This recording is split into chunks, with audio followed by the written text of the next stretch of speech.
ተናስልኝ ይህን ፕሮግራም ለምትከታተሉ ኢትዮጵያውያን በሙሉ መጀመሪያ ያክብሮት ሰላምታዬን አቀርባለሁ። ዛሬ መልእክቴን ለማቅረብ ስወስን መጀመሪያ አሁን ስታዩኝ ወይም ድምጼን ስትሰሙ በአእምሯችሁ የሚመላለሱ ጥያቄዎች እንዳሉ እረዳለሁ። ምክንያቱም ላለፉት የሚቀጥለው ፌብሩዋሪ 14 አንድ አመት ይሆነኛል ከሀገሬ ከወጣሁ። በዚህ ጊዜ ውስጥ ምንም ስላልተናገርኩ በዛ ምክንያት ብዙ አስተያየቶች ደርሰውኛል። እንግዲህ ያን ሳላጠራ ወደ ዋናው ሐሳቤ ብሄድ የሚቀጥለው ዋናውን ሐሳቤን እንዳያጨልምብኝ ስለፈራው አንዳንድ ነገር ብዬ መልእክቴን አስተላልፋለሁና ትግስታችሁን ጠይቃለሁ። አብዛኞቻችሁ ታቁኛላችሁ ብዬ በማስበው ደረጃ ለኢትዮጵያ ያለኝን እኔ እንደ አንድ ዜጋ የሚሰማኝን እችላለሁ የምለውን ሁሉ ለማድረግ ስሞክር ቆይቻለሁ። በመጨረሻም በኢትዮጵያ ውስጥ በተነሳው ጦርነት ላደርግ የምችለውን ሁሉ አደርጋለሁ ብዬ ሄጄ የምችለውን አድርጌ በአጋጣሚ ደግሞ 3 ወር ተኩል ስቆይ ከመንግስት አመራር እስከ ተራው ገበሬ የማነጋገር እድል አግኝቻለሁ። ከዛ አልፎ በጦርነት ውስጥ ያልተቀበረ ሬሳ አይቻለሁ። የተደፈሩ ሴቶችን አግኝቻለሁ። ወላጅ ያጡ ህፃናትን አነጋግሬያለሁ። በአገር ውስጥ ያለውን ችግር በአይኔ ለመረዳት ችያለሁ። በብሔር ፖለቲካ አገሪቷ የገባችበትን ምስቅልቅል በሙሉ ተረዳሁ። አቅሜን ለካሁ። እቺ ሀገር ከዚህ እንዴት ትወጣለች የሚለው ለኔ ትልቅ ፈተና ነበር። ትንሽ ማሰብ ይጠይቃል። እንዴት ባደርግ ይሻላል ብዬ ወደ አሜሪካ የተመለስኩት ፌብሩዋሪ 14 ቀን እዚህ የገባሁት ፌብሩዋሪ 15 ነው። ገባው ትንሽ ጊዜ ለማሰብ ሞከርኩ። በተለያየ ምክንያት የተሰባሰቡ ኢትዮጵያውያንንም ከ7 ያላነሱ ስብስቦችን አነጋገርኩ ምን ይሻላል በሚል። በአብዛኛው ያገኘሁት ምላሽ ብሔርተኛ ሆኜ ካልወጣው በቀር ከዚህ በኋላ ዋጋ እንደሌለው ነው ያስረዱኝ። ኢትዮጵያ ውስጥ ያለው ስራ አጥነት፣ ብሔርተኝነት፣ በብሔርተኝነት ደግሞ የተገነባው የሁሉም ክልል ልዩ ኃይል ታጥቆ የተማረበት ሰነድ ወይም ደግሞ ለልዩ ኃይልነት የበቃበትን ሳስበው የሀገሬ ሁኔታ የበለጠ አሳሰበኝ። ለውጡ እንዴት መጣ ምናምን ዛሬ ጊዜያችሁን በሱ አላጠፋም። ግን በዚህ ውስጥ እያለሁ ነው እንግዲህ የተለያዩ በነገራችን ላይ ፌስቡክ ወደ 750 ሺህ ተከታይ አለኝ። ከዚህ ውስጥ 1000 አክቲቭ ሆኖ ሐሳብ ቢያካፍለኝ ወይም መልእክት ቢልክልኝ እንኳን 1000 ብዙ ነው። ከተረዳሁት መልእክት ውስጥ ዝምታዬ በጥቅም ተገዝቼ መሬት ተሰጥቶኝ ቤት ተሰጥቶኝ ለጥቅም ብዬ ዝም እንዳልኩ ከብዙ አቅጣጫ ሰማሁ።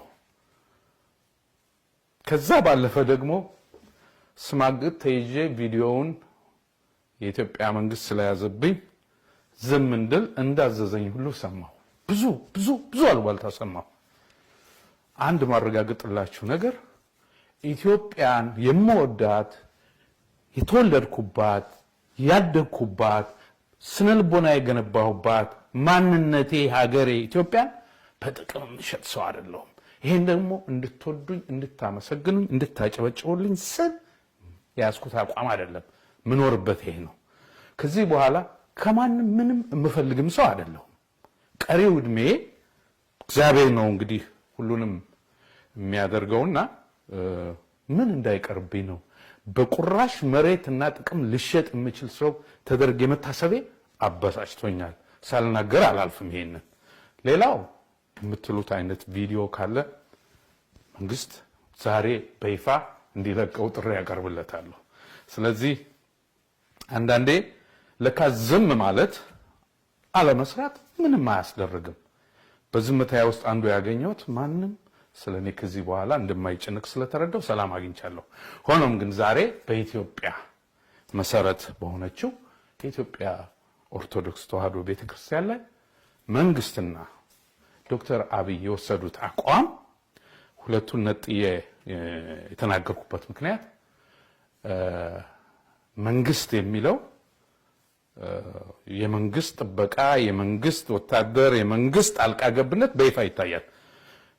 ይህንኑ ራሳቸው ጠቅላይ ሚኒስትሩ ወጥተው ሁለት ሲኖዶስ እንዳለ አድርገው በቋንቋ የመዘመር ያለመዘመር አድርገው ያልተባለውን እንደተባለ አድርገው እንደ አንድ ተከራካሪ ሆነው በመምጣታቸው የእሳቸውም አቋም ግልጽ ስለሆነ ለሁለቱ ነው ጥሪ። ስለዚህ በተለያየ ምክንያት ላለፈው 40 ዓመት ብሔርተኝነትን በኢትዮጵያ መሬት ያስያዘው ኃይል ሌላ ቢሆንም ትለውጡታላችሁ በሚል ሁላችንም በተለይ ዶክተር አብይ እግረ ስር ድረስ የወደኩት እኔ ለኢትዮጵያ እኛ እንለው የነበረውን ስላሉንና የመገዳደል አዙሪት ቆሞ በርቅ በይቅርታ ወደፊት እንራመዳለን ሲሉን ይሄን ነው የምንፈልገው በሚል ነው። ባለፈው የስልጣን ዘመን ትናንት እና ሰፋ ማሩ ሲገደሉ እየወጣን በእያንዳንዱ ነፍስ ላይ እንጮህ ነበር። ዛሬ በመቶ ስታረጉት ሞትን አለማመዳችሁ። በወር በ15 ቀን ሰዎች ሲታረዱ በዚህ ላይ ተነስተው የሚሰጡት አስተያየት ደግሞ እልህ የያዘውት ይመስላል። እልህ ከማን ጋር አክብሮ አጨብጭቦ ከኔ በፊት ለርሶ ያለ ህዝብ ምን አደረገ? ምን ባደረገ ህዝብ እንደገና እንዲህ አይነት ስብራት ከርሶ እንዴት ይመጣል? እልህ ከማን ጋር? ለምን? በነገራችን ላይ ይሄ ለውጥ እንዲመጣ በዘመናት የተገፋ መስዋዕትነት በብዙ ሰዎች መስዋዕትነት የመጣ ለውጥ እንጂ እንደተባለው የጥቂት ቡድኖች ከኢህአዴግ ውስጥ ወጣችሁ ያመጣችሁት አይደለም። ብዙ ሰዎች ህይወት መስዋዕትነት ከፍለውበታል። ከዛም በኋላ ደምቢ ዶሎ ልጇ ሬሳ ላይ የተቀመጠችው እናት ጎንደር ኮሎኔል ደመቀ ሊይዙ በሄዱ የዋት ወታደሮች ምት ህዝባዊ አመጹ ሲቀጣጠል ከውጭ ኢትዮጵያዊው በአንድ ልብ በአንድ መንፈስ ተነስቶ ለውጡን ሲጠይቅ ከውስጥ መጣችሁ። ስለዚህ ለውጥ በለውጥ የታደልነው ከናንተ የተሰጠን ሳይሆን ታግለን መስዋዕትነት ከፍለን ያመጣነው ለውጥ ነው። ለዚህ ደግሞ ምስጋና ሰጥተን አክብረን አድርጎ የተባልነው ሁሉ ለማድረግ ስንወስን እልህ ከኢትዮጵያ ህዝብ ጋር በእውነት ተገቢ ነው። ስለዚህ ባጭሩ የዛሬ መልእክቴ የኢትዮጵያ ኦርቶዶክስ ተዋሕዶ ቤተክርስቲያንን ለማፍረስ የሄዳችሁበት መንገድ አያዋጣም። እርቅና ሰላም ሁሉም ኢትዮጵያዊ ይፈልጋል። እርቅና ሰላም ዶክተር አብይ እርቅና ሰላም ህግ ይከበር የተለያዩ ናቸው። የቤተክርስቲያኗ ህግ ሲጣስ እንደ መሪ ህግ ማስጠበቅ ሲገባውት የወሰዱት አቋም ግን የለየለት ከቤተክርስቲያኗ ህግ የተጻረረ ስለሆነ ሽማግሌ ከመላክ ይልቅ እንደ ሰለጠነ መሪ የህዝብ ኃላፊነት እንዳለበት መሪ ካሰቡ ይቅርታ ጠይቀው ቤተክርስቲያኗን ሁኔታው ወደ ነበረበት ወደ ቤተክርስቲያኗ ጉዳይ በራሷ እንድትፈታ እድል መስጠት ነው። በሌላ በኩል ግን ምናልባት ስልጣን መጥፎ ስለሆነ በህዝቡ ላይ ያለውት ስሜት ተቀይሮ ከሆነ ማየት የሚችሉት 60 ሚሊዮን የማያንስ አሁን ለጊዜው ዳታው በእጄ ስለሌለ በግምት ነው የምናገረው። ሚሊዮን አያስፈልግም፣ 100,000 ኢትዮጵያዊ ለውጥ ማምጣት ይችላል። ስለዚህ ሳይረፍድ ሌላ ጊዜ ሄደው ቤተክርስቲያን አባቶች ጋር እግራቸውን ስመው ፍቅር እንዳሳዩት ዛሬም ሄደው ጉልበታቸውን ስመው ይቅርታ ጠይቀው ይሄን ነገር መፍትሄ እንዲያቆሙለት የሚያደርጉት ደግሞ ቤተክርስቲያን የራሷን ህግ በራሷ እንድትፈጽም መፍቀድ ነው። ወታደሮቹ በየቤተ ክርስቲያኑ እየሄዱ የሚያደርጉትን እንዲያስቆሙ አደራ አደራ ላለው። በተረፈ ኢትዮጵያውያን ወገኖቼ ብሔርተኝነት በኢትዮጵያ ውስጥ ያመጣውን አይታችሁታል። መልእክቴ ለመላው ኢትዮጵያዊ ነው። ህወሓት የሚባለው ቡድን በብሔርተኝነት ተደራጅቶ በብሔርተኝነት አድጎ በብሔርተኝነት ያመጣውን መዘዝና መከራ በአይናችን አይተናል። ብሔርተኝነት መጨረሻው ይሄ ነው። ስለዚህ ከዚህ ካልወጣን አደጋ አለ።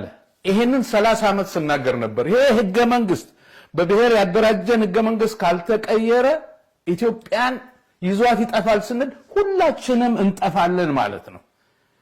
ብዙ ስለሆን በጣም ጥቂት ስለሆን ምናምን አይደለም። ይሄ ህገ መንግስት የመጥፊያችን ምልክት ነው።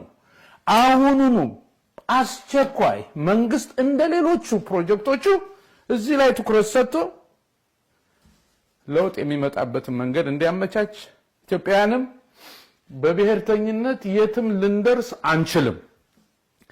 አንደኛው ችግር በሁለቱ በብሔርም በኢትዮጵያም እያሉ መጫወት ነው አንዱ አደጋ። ግልጽ አድርገን ከዛ መንፈስ ውስጥ ካልወጣን በቀር እኔ በየሳምንቱ በሚመጣ አደጋ ሁልጊዜ ያለቀስ ልንቀጥል አንችልም። ይቀጥላል። ምናልባት አንድ ሳምንት 15 ቀን ግድያ ቆሞ ሊሆን ይችላል። የዛሬ ሳምንት ሊቀጥል ይችላል። መንግስት ተደጋግሞ ተነግሮት ይሄን ማስቆም አልቻለም።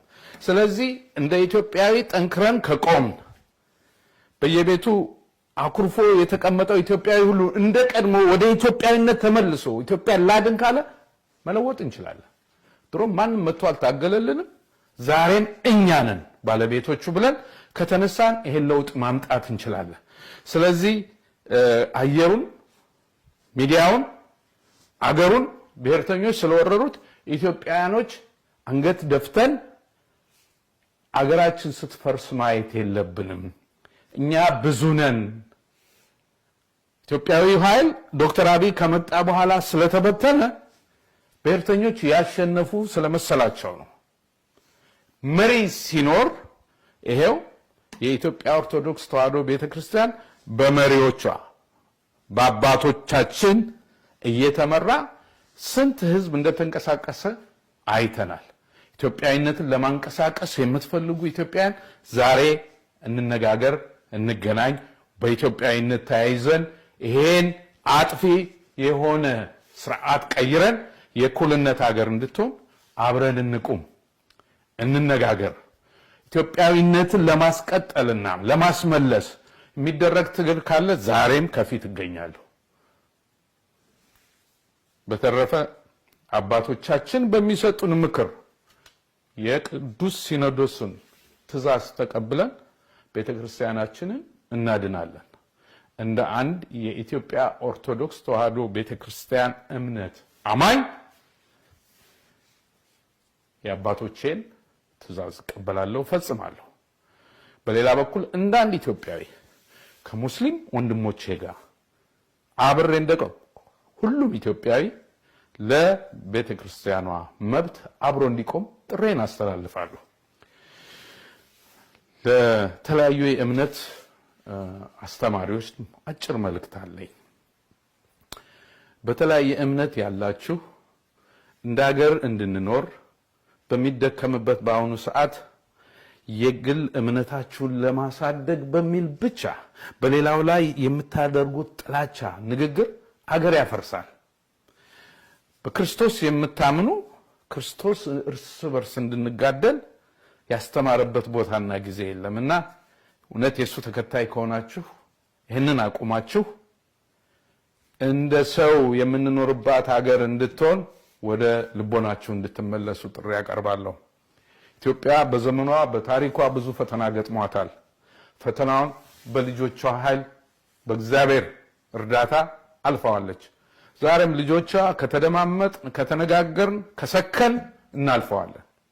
ስለዚህ ልባችንን ቅን አድርገን አምላካችንን እየለመን በኢትዮጵያዊነት አብረን መኖር እንድንችል የሚያስችለንን ትግል ለመጀመር በጋራ እንንቀሳቀስ።